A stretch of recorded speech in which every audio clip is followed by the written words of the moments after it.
বাঘ আর বক। গভীর বনে একটা বাঘ ছিল। হরিণ মেরে খেতে গিয়ে তার গলায় একটা হাড় ফুটে গিয়েছিল।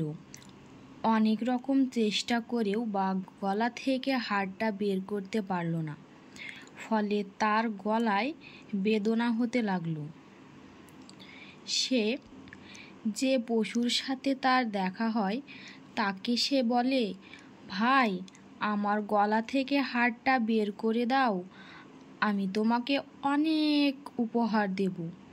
কিন্তু বাঘের কথায় কেউই রাজি হয় না, বরং ভয়ে সবাই পালিয়ে যায়। এমন সময় এক বককে দেখতে পেয়ে বাঘ তার কাছে গিয়ে বলল, ভাই বক, আমার খুব বিপদ।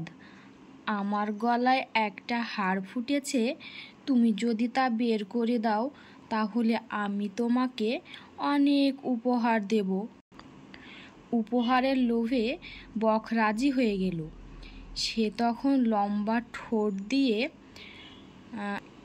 সহজেই বাঘের গলা থেকে হাড়টা টেনে বার করে দিল। বাঘ বেদনা থেকে মুক্তি পেল। এরপর বাঘের কথা মতো বক তার কাছে উপহার চাইল। বাঘ তখন রেগে বলল, আমার মুখের ভিতর মাথা ঢুকিয়ে আবার যে তা ফিরে পেয়েছিস, এটাই তোর অনেক বড় উপহার।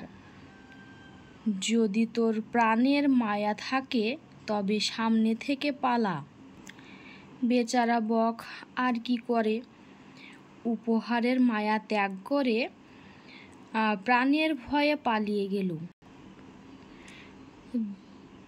দুষ্টের কথায় বিশ্বাস করতে নেই।